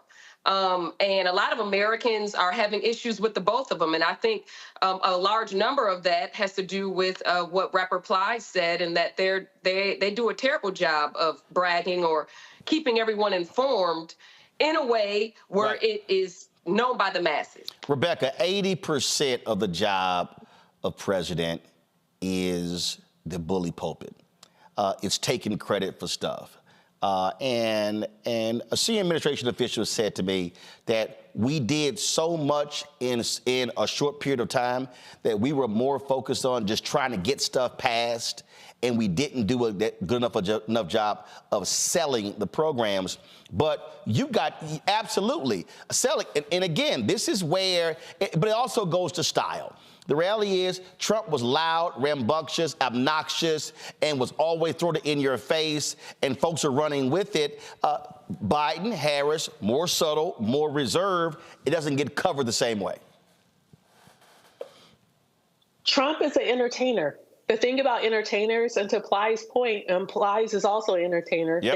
They know how to connect with people. That's the point. It's connecting with people, whether it's by connecting with people through your music artistry, connecting with people through your reality TV shows. It's connection to people. So the Biden-Harris administration could definitely take some advice from entertainers with how to connect with people. But here's the thing. The White House has a podium. They could literally have a press conference every single day. Even if they got 500, let's just say that there's 200 things that they got passed or that they did through executive order. Well, guess what? It's, we're still over 200 days from the election day. So every single day, have a press conference and pick a topic about something that this administration has passed or has done to make lives better for everyday, ordinary Americans. Like the White House literally has the bully pulpit to do it. Like, we don't say bully pulpit as is a metaphorical thing. It's an actual thing. They actually have a platform where they could talk directly to the American people. So they ought to use it. Look, we probably going to get flagged for this. And so, Keenan, you're going to have to cut this out of the restream. But I love that scene, Robert, in Jungle Fever when Wesley Snipes playing Flipper, when he acted a fool when he quit because his two white bosses would not make him a partner in the architecture firm. And I've used this example, and what he did really is how Biden-Harris should be doing when it comes to all these infrastructure projects and other things that they have gotten done that other folks taking credit for. Watch this. Come on, Flipper, come on. Let him go. Flipper, come on. Why don't you flip? You don't have to. Don't walk away like this. There's nothing left to talk about. Let him go. Look at this. This is my work. Mine. You know what your problem is? Your ego's out of control. Right now. Come on. Who's going to play third base? I don't give a damn who plays third base. Look, we spent a long... Mine. Okay. Mine. Ego. Come on, quiet. Come on. Don't tell me to be quiet. That's it right there, Robert. They should go, mine. We did that. We did that. No, y'all didn't do that. We did that. Again, I think what Plies is laying out, I think it does come down to style, to presentation. They want to be, obviously, more professional, more presidential. But when people are not giving you credit for stuff that you have done, then, I mean, Peter Roussel was deputy press secretary for Vice President George H.W. Bush. He was an adjunct professor at Texas A&M. And he told me something that I never forget. He said, Roland, you got to learn to pat yourself on your back because other folk may never do it. And he said, never forget that. And I think this is how they sort of operate. No. You got to make it clear this stuff didn't happen without us. Inflation's down, Inflation Reduction Act. And it's pounding it in the heads of people over and over again. That's really what he's talking about. Quote I like to use is that sometimes if you don't toot your own horn, there's no music playing, and that's what the Biden administration falls into. And I was thinking of we have very different taste in movies, because the movie I thought for this topic was The King's Speech. The fact that in that movie the king had an inability to speak on his own behalf, he had a stutter. I think that's part of the issue, that Biden can't speak on his own behalf, and his staff is afraid to put him out there to speak on his own behalf. You can't put Biden on the Tonight Show, for example, because they're afraid that he'll fall off the stage or have some kind of gaffe or faux pas. So he needs surrogates to be able to carry that message. But at the end of the day, Karine Jean-Pierre might need to invite Plies to the White House every once in a while to give maybe a monthly update. Because I think if you could hear Plies from the White House podium, as opposed to some of these very technical speeches that they're giving, that'd be a whole lot more effective than the messaging they're putting out there. What President Biden did in his first term is nothing less than a miracle. I want people to understand that economically. Coming out of a worldwide pandemic, coming out of a pandemic that shut down the world for 2 years, and dealing with an insurrection that nearly tore the country apart, when every economic indicator said we'll be dropping into a deep recession that could last 2 or 3 years, we've had 3 consecutive years of GDP growth. We have unemployment that's been under 4% for 24 months. Inflation is down 64% from its height in 2021. We're the leading economy of any industrialized nation on Earth. We've increased military spending. We've brought down the price of prescription drugs. We've forgiven over $140 billion in student loans. You can't make that stuff up, and you're doing that with a not Tea Party, but with a MAGA insurrectionist Congress that doesn't want to pass. That's the least productive Congress in the history of the United States of America. And the fact that they can't carry that message just shows they need to have a little huddle, and President Biden needs to walk in and just say, "You're fired, you're fired, you're fired." Everyone on the communications staff is fired. Bring in all new people who are able to carry this message to the American people. There's no reason that President Biden should be signing new legislation on health care, and Donald Trump walking out of a rape trial, and Donald Trump's poll numbers go up more than President Biden. That's a failure of communications. And again, the point that you're making, I'm going to show this here. And again, a lot of people have no idea even what GDP is. But when you talk about how does your economy grow, these are the absolute facts right here. Axios reported this. Gross domestic product among the G7 nations, the top 7 economies. Let's go at the bottom. And actually, this is the different chart. There's another one where Germany is negative 0.3%, but you have the UK at 0.5%, Italy 0.7%, France at 0.8%, Canada at 1.1%, Japan at 1.9%, the United States at 2.5%. When you look at what's projected in 2024, Japan is going to be 0.9%, Canada 1.4%, America is going to be 2.1%. That's called an economy that's growing. So when Nikki Haley goes on the Breakfast Club and talk about how bad things are, how this country is going to hell, no, boo, you got to respond to that. See, and you got to hammer that thing home. And so I agree with Plies 100%. I got to go to a quick break. We come back, y'all. Issa Rae says, hey, I might have to go the independent route because I'm not happy with these shows that black people love and watch getting canceled. I agree with that 100%. And I'm going to do a masterclass and walk y'all through a deconstruction of what that means if black people actually learn to support other black people. That is next, right here on Roland Martin Unfiltered on the Black Star Network. On the next Get Wealthy with me, Deborah Owens, America's Wealth Coach, the wealth gap has literally not changed in over 50 years, according to the Federal Reserve. On the next Get Wealthy, I'm excited to chat with Jim Castleberry, CEO of Known Holdings.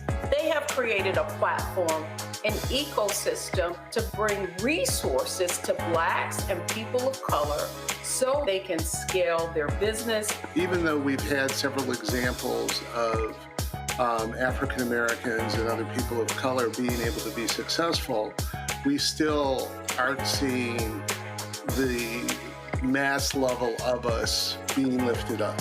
That's right here on Get Wealthy, only on Black Star Network. Next on The Frequency, we have an incredible conversation with my guest, Nadira Simmons, talking about her new book, First Thing First, Hip-Hop Ladies That Changed the Game.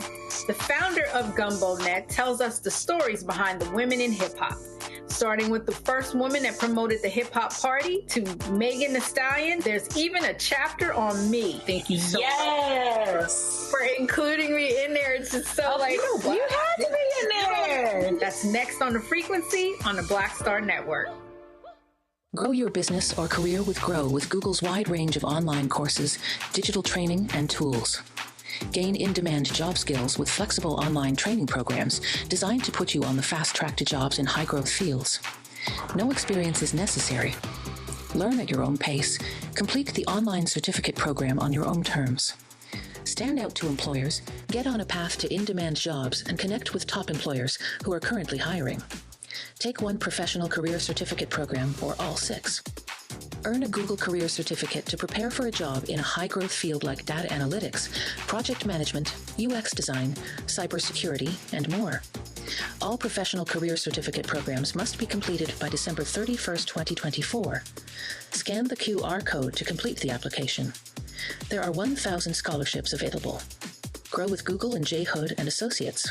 Be job ready and qualify for in-demand jobs. When you talk about blackness and what happens in black culture, we're about covering these things that matter to us, speaking to our issues and concerns. This is a genuine people-powered movement. There's a lot of stuff that we're not getting. You get it, and you spread the word. We wish to plead our own cause. Too long have others spoken for us. We cannot tell our own story if we can't pay for it. This is about covering us. Invest in black-owned media. Your dollars matter. We don't have to keep asking them to cover our stuff. So please support us in what we do, folks. We want to hit 2,000 people, $50 this month, raise $100,000. We're behind 100,000, so we want to hit that. Y'all money makes this possible. Check some money orders. Go to P.O. Box 57196, Washington, D.C. 20037-0196. The Cash App is $RM Unfiltered. PayPal is R Martin Unfiltered. Venmo is RM Unfiltered. Zelle is Roland at RolandSMartin.com. What's up, everybody? It's your girl, Latasha from the A. And you're watching Roland Martin Unfiltered.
All right, folks, you have heard a number of people, Hollywood folks and others, talk about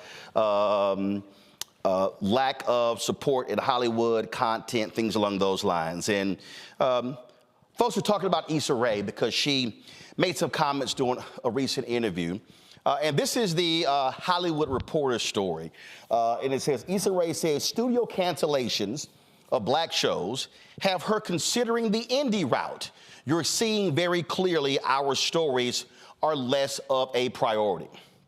Now, we've heard people talk about what has happened post George Floyd, how many of these Hollywood studios, just like corporate America, they have been shying away from the commitments they all pledged to be involved in. But the thing that really jumps out at me is that when we're talking about these shows, we have to understand that we are talking about the show part of show business and not the business part. Here's some of the shows that have been canceled that African Americans really like and appreciate. You'll see the graphic right here. And so we're talking about, of course, Love Life, Grownish, Zee-Wee, Gossip Girl, Everything's Trash, 61st Street, Legendary South Side, Sweet Life Los Angeles, a Black Lady sketch show, The Game, A League of Their Own, Truth Be Told, The Wonder Years, Winning Time. There was a particular show that was on a Prime Video about a family out of the UK. They owned a media company. That show got canceled. And people have been just upset, mad, angry. Man, our show's getting canceled. Let me remind people of this. When you do not own, you work for somebody else.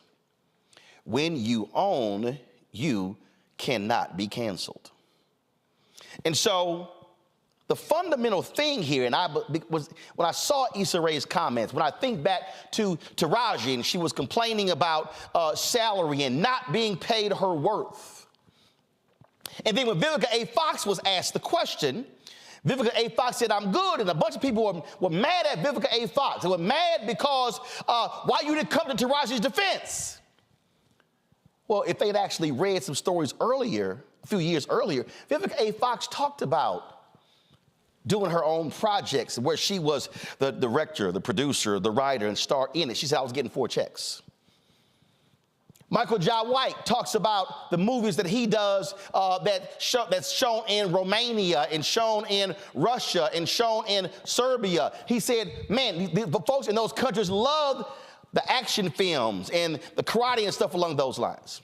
I remember when Wesley Snipes, people were like, yo, man, all these movies you're doing, we ain't watching those movies. It's going to direct video. He said, wait a minute. But I'm getting paid more for those films than I did in others. Let me take y'all back to what Prince said. When Prince came out with Emancipation, a reporter asked Prince about the sales, and Prince said, I think Emancipation had moved something like 800,000 units. I can't remember at that point. He said, I've made more money off of Emancipation than I did Purple Rain. And they were like, well, wait, hold up. But Purple Rain did like 2 million, 10 million sales. He said, like I said, I made more. When Prince talked about owning your masters, Prince only did distribution deals. A lot of y'all might forget. Before iTunes existed, Prince had a download service on his website. You could download Prince's music. That was before Steve Jobs and Apple Music. That was before the iPod. Because Prince understood technology, but he understood ownership. And so as I was thinking about what Issa Rae had to say, and as I thought about the numerous times that 50 Cent was mad and upset with stars, and this was one of the stories right here. I did them with the wrong people. 50 Cent expresses regrets about working with stars, says he's not doing any BMF spinoffs or selling any more shows to the network. In fact, if you actually Google 50 Cent blast stars, go to it, you will see April 4, 2022. You'll see April 22nd, 2023. You'll see all these times 50 Cent was unhappy with stars. Right here, 50 Cent blast stars for only paying $17,000 per episode. He's sitting here going again, ripping them because they are the distributor. They are the owner. So what happens when you get tired of being sick and tired? What happens when you then begin to recognize maybe I should put it out myself? That's what Issa Rae's talking about. See, some of y'all may be thinking, oh, well, I don't know how this is going to work. Really? When I saw the Issa Rae story, I immediately thought about these people right here. You may not know who these people are. These are some of the top celebrities in the early 20th century. In this picture, you will see Mary Pickford. In this picture, Charlie Chaplin. You'll see Douglas Fairbanks. You'll see D.W. Griffith in this picture. What did they do? They were not happy being these mega stars, and they saw consolidation happening around them, and they said, wait a minute, if the studios start merging, we're going to have a lower paycheck. So these artists got together and said, wait a minute, we the biggest stars in the game. Why are we operating as contract players and only getting what they give us? How about us create our own movie studio? And that is how United Artists was created. You had Paramount, other studios, they said, we're going to do our own. And that's exactly what they did. This is from marypickford.org. Right here. They call themselves United Artists. But the trades called it a rebellion against established producing and distributing arrangements when Mary Pickford, Charlie Chaplin, Douglas Fairbanks, and D.W. Griffith went before the cameras on February 5th, 1919, to sign the documents that created the corporation that the filmmakers claimed was necessary to protect their own interest as well as to protect the exhibitor and the industry from itself. That's what Issa Rae is talking about. Issa Rae is sitting here saying, we're watching these shows get canceled because the Issa Raes of the world, unfortunately, they are the show in the business. But it's the business that determines whether you can watch the show. But when you're the show and the business, then you can determine whether your content gets produced or not. We live that. I live it every single day. When I chose to cover and participate in Reggie Jackson's Mr. October Foundation golf tournament Sunday and Monday at the Floridian in Florida, I was a guest of Honda Acura. I broadcast the show from there. I didn't have to ask anybody because I own the camera. I own the live stream unit. I own what's in the control room. I own the space. I employ the people. I don't have to ask. The only person who can cancel me is God. That's understanding the show and the business. And so why be frustrated and angry and upset when you're slamming your head up against a system when you can say, wait a minute, how about if we reverse this thing and say, I'm not interested in being the show, I want to be the business too. That's why I think when you begin to look at what is happening and you begin to understand ownership, now understand how can I now monetize my audience beyond just them giving me a paycheck. And let me be perfectly clear. Not everybody wants to do that. Not everybody wants to have, and Trump, I get it, okay? I get it. Not everybody wants to have to go out there and try to get the advertising dollars. And you're working here, and so you just want to just do your stuff and get a check. I totally get it. But again, if you choose the latter, then you're putting yourself at the mercy of somebody else saying yes or no. You're putting yourself at the mercy of somebody sitting here while you're having a great idea and you're putting this whole thing together. There's somebody going, I don't like it. And now you got to go back to the drawing board. And now you got to come back and go back into the kitchen, and I got to create something and bring it out for them to say, yeah, this tastes good. I'll go ahead and buy that. I remember 2008, 2009, when I was at CNN. I was on the I don't know who was calling me in the middle of my show for no caller ID. Y'all hold on. Rolling. It's rolling. I'm in the middle of the show. Yeah, I'm live right now, D.L. Hughley. I'm live right now. No, I answered the phone because only you called me with no caller ID, and I want to make sure it was the White House or somebody like that. So can I go back to my show, DL? Okay, I'll call later, DL. Bye. Yes, I want to go ahead and do that. I knew it was only one or two people. I did somebody from the White House. It was D.L. Hughley because he's the only one who calls me from damn it no call ID. As I was saying, 2008, 2009, I'm at CNN.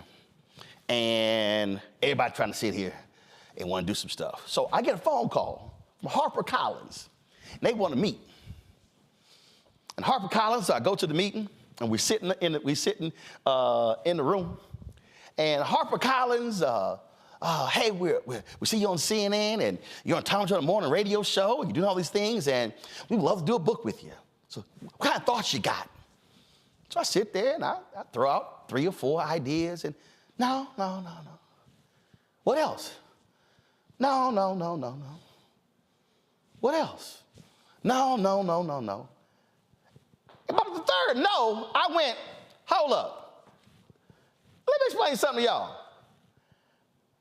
I don't need y'all to do a book. Because see, y'all, by that time, I'd already done 3. I'd already done Speak Brother, Black Men's View of America. I'd already done my wife's book, Fulfill the Art and Joy of Balanced Living. I'd already done Listen to the Spirit Within, 50 Perspectives on Faith. I didn't need them to do a book. I didn't need them to market the book. I was already on media. So I'm sitting here and I'm like, why am I listening to y'all tell me no? And I said, let me be clear. Every one of the ideas I'm telling y'all about, I'm going to do. And one of them was white fear. I said, I don't need y'all. I bought my own ISBN numbers. I said, matter of fact, if y'all want to have a conversation, let me take the talent hat off. Let me put the businessman hat on. Now, let's talk about glossy versus hardcover. Let's talk about paperweight of the book. Let's talk about the design, the print. I said, if y'all want to have that conversation, let's go. So I wasn't interested in HarperCollins going, now, young man, you're now an author. And that's our problem. We're waiting for somebody else to give us permission to use the gifts that we have been blessed with when we're living now in a world where we don't have to wait on them. So as I saw that Issa Rae story, I thought about United Artists, and I said, well, wait a minute. Imagine if Issa Rae and 50 Cent and Taraji and 3 or 4 others say, we ain't waiting on y'all. We're going to create a digital network that's either ad-supported or subscription-based, to where we are going to produce our own content for our audience, bring their eyeballs to our platform, and if they're paying a monthly subscription fee, then we're able to generate that revenue. I'll give you a perfect example. So, Power, all of those Power shows are driving stars. Black people built stars. That's just a fact. Stars has been growing. This is a story from the Hollywood Reporter. Stars has about 26.3 million subscribers. They're paying $10 a month for Stars. I want y'all out there who, if the numbers are too large for y'all, I want you to sit at home and go, 26 million people times $10 a month is $260 million a month. If they don't lose any of those subscribers, that means in the course of the year, Stars is going to generate $3.12 billion in revenue from their network. Let me say that slower. Stars has 26 million subscribers. If the 26 million subscribers of Stars is paying on average $10 a month, Stars is generating $260 million a month in revenue. That's $3.12 billion in a year. That's how Stars can sit here and say, 50, we're gonna pay for you for your show. We're gonna pay for this show, and guess what? We're gonna pay you this year. Y'all go out, y'all now promote the network, drive people to subscribe. Oh, by the way, we're gonna carry your show for 2, 3, 4 years, and then we cancel the show. We got your show in our library so the folk can then sit here and watch it. Oh, matter of fact, since we own the show, we can then turn around and license the show to somebody else, and they gonna pay us for that. That's what Netflix does. Shows that were on ABC, NBC, CBS, Discovery, Warner. They are licensed to the networks. Remember when Dave Chappelle complained about the Dave Chappelle show? Comedy Central was licensing the show to Netflix. He said to Ted Sarandos, they ain't paying me for that.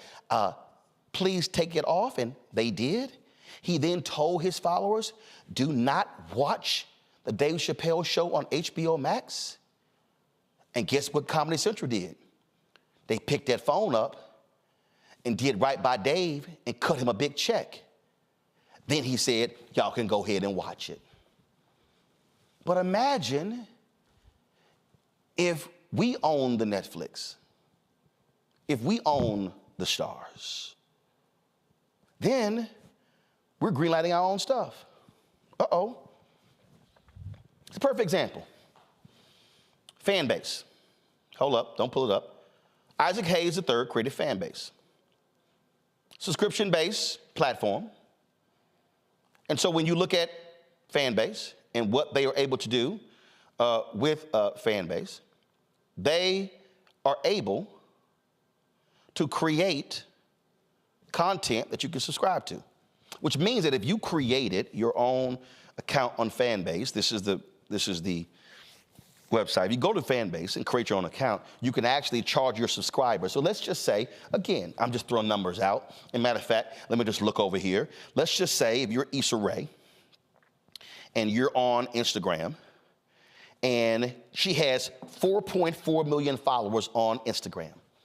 If Issa Rae says, hey, I want all of you on Instagram to go to Fanbase right now, because I am no longer going to post content on Instagram. I'm going to post all of my content on Fanbase.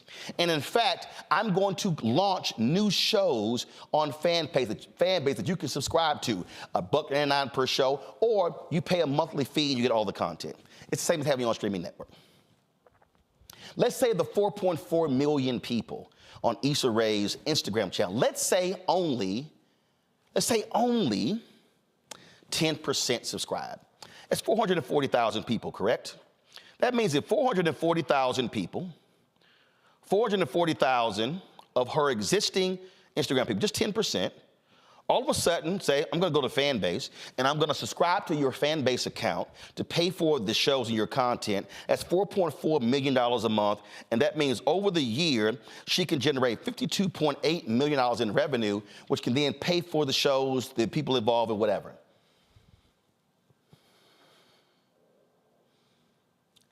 Then, if she decides to cancel the show, it's on her because she owns it. She's funding it. She's controlling it.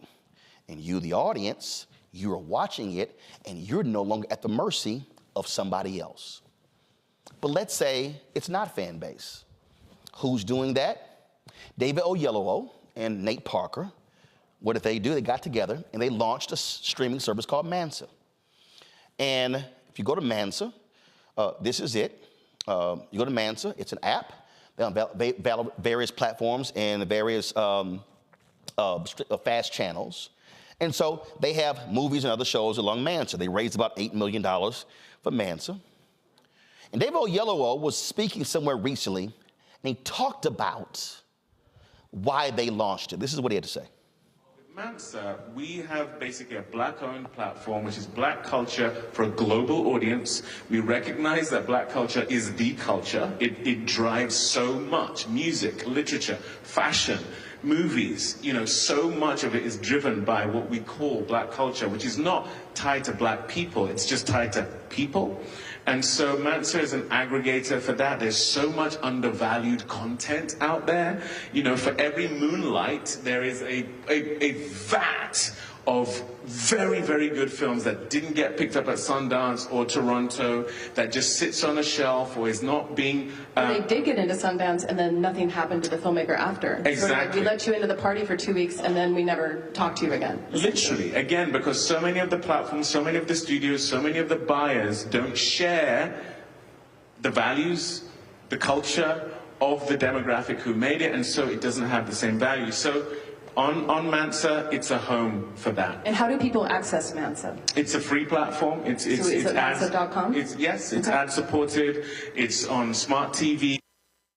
Now, Issa or 50 or others can actually join with them, where they can say, you know what, I'm going to create my own. However, what I'm trying to lay out here is that we no longer have to be at the mercy of somebody else telling us yes or no.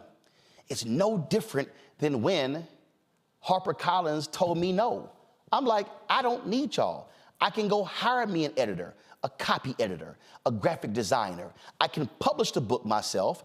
I can market it myself, and I can get paid. Y'all, I did that with my first 5 books. That's what I did. And when the money came to me. It didn't go to, I didn't split it 60-40 with a company. No, I got 100. I assumed all the risk, but I also got the reward. Now, that's what Zeus Network is. Now, I don't watch Zeus because I think it's trash. I'm not trying to watch people fight, scream, pull hair out. But the reality is, that's what Zeus is. Lemuel Plumber created Zeus. They got content people like that. But here's the deal. Now, I've heard different numbers. I've heard that they have anywhere from 3 to 6 million subscribers to Zeus Network. Let's just say, you see it right there, it costs $5.99 a month or $59.99 a year. Okay, let's go to low end. That means that if Zeus Network has 3 million, you have churn. People drop, they cancel, they subscribe. But let's just say Zeus Network had 3 million subscribers and they were paying $60 a year. That means Zeus Network is generating $180 million in revenue a month. That means over the course of a year, Zeus is generating $2.16 billion in revenue. Now, that may not be the case because there are different factors here. Again, churn rate dropping, picking up, all kind of different stuff. But what I'm trying to say is you're now in control. What does that quote say from Freedom's Journal, March 16, 1827, the first black newspaper? We wish to plead our own cause, too long have others spoken for us. Now say in 2024, we wish to create our own content because we're tired of getting canceled by somebody else. Now the question is, are you as a black consumer, are you going to actually do it? Are we as black people going to continue to make the Clubhouses of the world rich, the Instagram of the world's rich, the Facebooks and the Twitters of the world rich? Or are we going to say, you know, absolutely, I'm going to support black-owned fan base. I'm going to support black-owned Mansa. I'm going to support black-owned Black Star Network because we are in control of our own destiny and we're not asking for permission. So I would love nothing better than to see Issa Rae say, we about to change the game. I would love to hear Issa say, sisters, I'm about to pull several other sisters, several other brothers, and we're gonna launch a 2024 version of United Artists. And our target goal is to get to 1 million subs or 2 million subs. And I believe they can actually go out and raise the $100 million to launch it. Because again, I'm just going to use 50 Cent as an example. And look, I get it. 50 is doing some amazing stuff. He's got his liquor brand. He's got all kind of stuff. I mean, he's got 20 plus shows on different networks. But if 50 Cent, again, I want to just show y'all numbers. He's got 30.9 million Instagram followers. If you go over to Facebook and look at what he's got on Facebook, I think Facebook, let's see, he's got 42 million on Facebook. So now we're at 72 million. If I go over to YouTube and I type in 50 Cent, he has 15.6 million subscribers. We are now approaching 100 million subscribers. Now, could be cross people, same people. But do y'all see what I'm saying? 50 Cent, Issa Rae, and others could literally say, we're going to partner like United Artists, and we're going to create our own digital network in order for our people to see the content, and anybody else can see it. And guess what? David said it, black content, we drive it. Other folk watch, and they're going to subscribe. And so if you're driving on a subscription basis, all of a sudden you're generating your own money to fund your own shows. And if you want to put Taraji in a series, you can pay Taraji her worth. Because our eyeballs, and this is the most important thing I need y'all to understand, our eyeballs drive television. Black people watch more television than any other group in the country. We over-index on listening to podcasts. We are consuming content, but we're consuming content where other people are getting rich. We made The Color Purple break history on Christmas Day. Black people did. We drove the box office of Black Panther, and we celebrated Black Panther making more than $1 billion for Disney. For Disney. The Color Purple is making the money for Warner Brothers. When the Issa Rae show was on HBO, Insecure, it was making money for HBO. I'm not begrudging that. I understand why people do deals. I totally get it. But if we were sick and tired of having to wait for permission and then seeing our hard work cancel after 1 season or 2 seasons, the model that is sitting in front of us right now means that we can literally create it for ourselves. And imagine if Black artists said, we are going to create United Artists 2.0. And we're going to create our own content, approve our own content, promote it, market it, and distribute it, because that's where the power is. When we do that, oh, I guarantee you Hollywood will listen. But the reality is, you don't need Hollywood. You don't need Hollywood to make the shows. Issa knows that, because when she did Awkward Black Girl, put them on YouTube, they were doing that thing, all working together. 50 Cent is doing a studio in Shreveport. Tyler Perry has his studio. Full scale, top to bottom. Shoot it, produce it, edit, you name it, backlot, sound stage, all that sort of stuff like that. Yo, it's all in front of us. Granted, it's a hell of a lot of work. But do you know what I can say as the owner of Black Star Network? What I love is when I make a decision to put a show on, it's on. If I say I want this person to guest host my show, I'm not asking anybody else. If I want to see a show shot this way, we do it. That's when the game changes.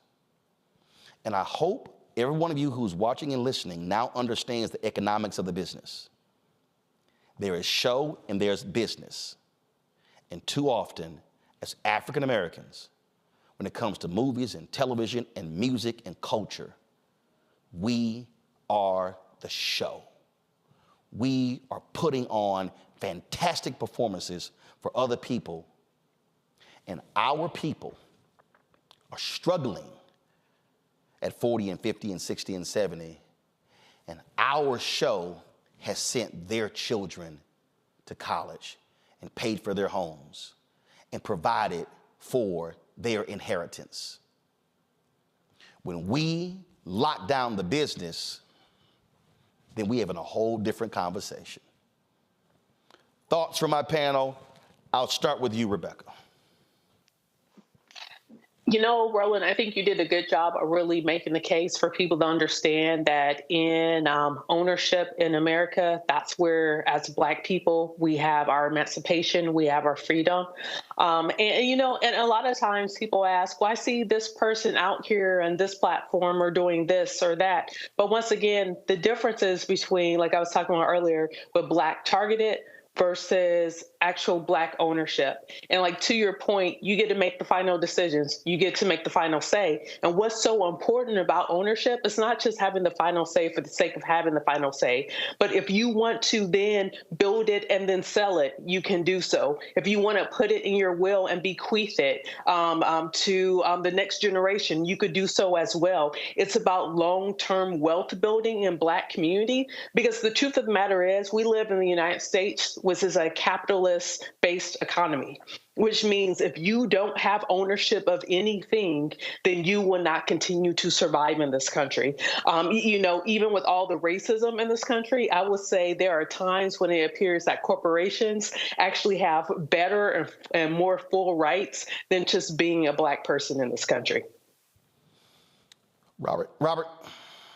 I absolutely agree with you, Roland. I think even if you look at the news space, for example, we have so many different Black talk radio shows. We're still over-indexed in talk radio, but that doesn't convert to television or to even the internet, quite frankly. When you compare it to something like a Blaze TV or a CRTV or many of the other conservative networks, I think we have to start uniting in the news space also. If the reason that people like Nikki Haley and Vivek Ramaswamy go to entertainers like the Breakfast Club instead of a large Black news network is because we have to have that type of outlet where everyone is coming together to where we can have the type of reach that is needed to really get the proper information out to our community. That's why I give you credit for starting the Black Star Network, and why I think we as a community have to work to build that out. It should be 24 hours of programming, 7 days a week, because there's no lack of stories that need to be told both domestically and internationally. And if we start working together, we can truly build something that can compete, and we don't have to start begging MSNBC or CBS or anybody else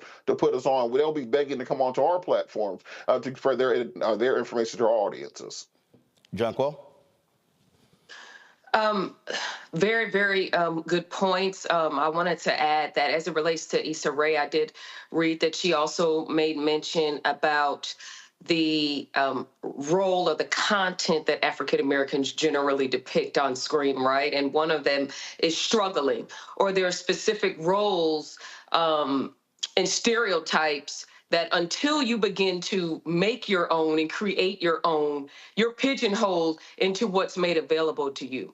And to your point, everyone is not made to be an entrepreneur or for that matter. However, for those of you out there that are miserable at your jobs, where people are making your life difficult, I encourage you to go out and start working on things that you're passionate about, and then the money will come.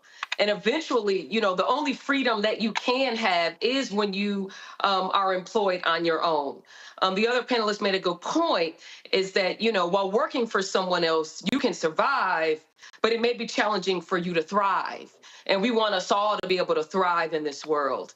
And in order to start becoming at a level of economic freedom and having freedom over your well-being is when you're working for yourself or generating other sources of revenue, and which also lead to generational wealth, as what's stated, and also enhances our community. And so I think that these are all valid points, and all of us as a community, we need to look inward in terms of, you know, how we can make our own lives better as well as contributing to the community. And again, look, I mean, look, ownership, look, I mean, all that business stuff, man, it ain't fun. It's not fun when camera break down and tripods, and now you got to replace it and look like, man, I just spent that money. I mean, it's not, you don't want to do that stuff. But again, this is the thing that I've always said, and this is, I think, really what matters. It's freedom and flexibility. And freedom is the first word. There's, you know, Issa Rae had Black Sketch Lady, rap shit, 2 shows, HBO Max canceled. And when you also own, you're employing. And so when you built the following and you got your fan base, that's what you say to your fan base, y'all missed the shows? Yeah, come here. Because guess what? We paying Starz. We paying HBO. We paying Netflix. We paying HBO Max. We're paying for all these different streaming services. But if we said, we're going to pay for this one, because that's ours, that's what I'm talking about. And so now you're creating jobs. Now you're creating opportunities. Now you're changing narratives. Now you're controlling the process. Now you're the one who's green lighting, and you no longer are now going to ask for permission. You now get to be the one who says yes, no. We have the ability to build it.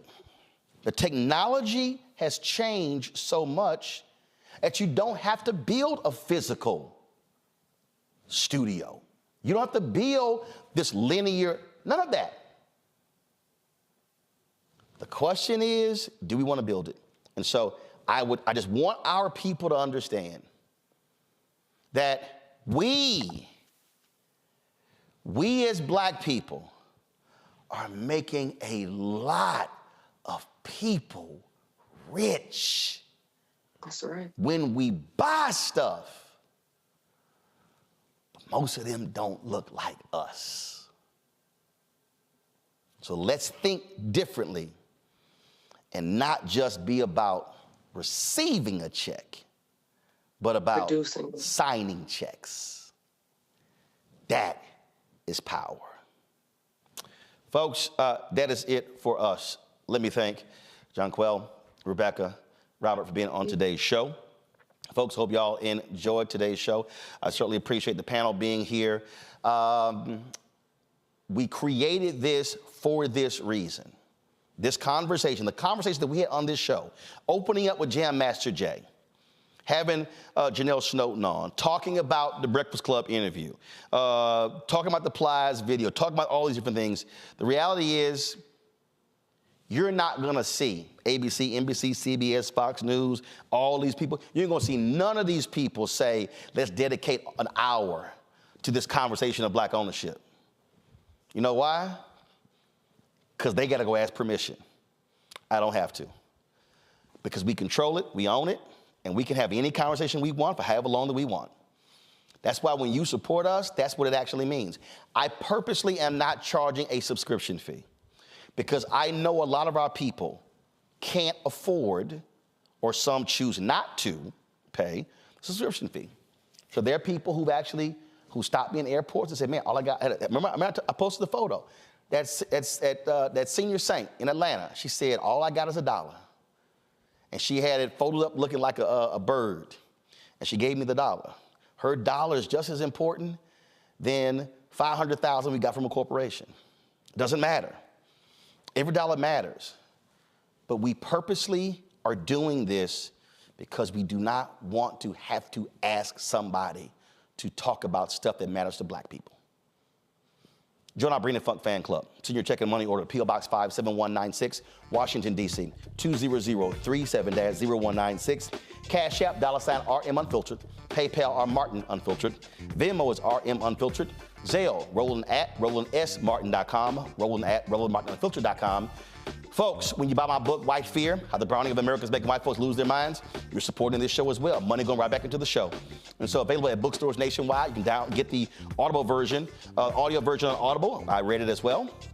You can also download the Black Star Network app, Apple phone, Android phone, Apple TV, Android TV, Roku, Amazon Fire TV, Xbox One, Samsung Smart TV. You can, in addition to that, you can watch our 24-hour streaming channel. We're available on 4 different platforms, 4 different fast channels. Amazon Fire by simply going to Amazon News, go to Amazon Fire. You can also tell Alexa, play news from the Black Star Network. Also, Plex TV, Amazon Freevee, as well as Amazon Prime Video.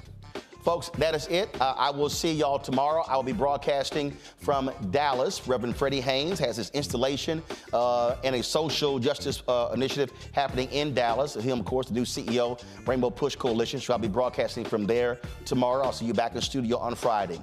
Until then, ho!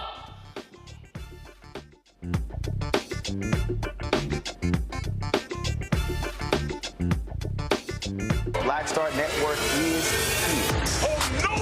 I'm real revolutionary right now. Thank you for being the voice of Black America. All the momentum we have now, we have to keep this going. The video looks phenomenal. See, there's a difference between Black Star Network and black-owned media and something like CNN. You can't be black-owned media and be scared. It's time to be smart. Bring your eyeballs home. You dig?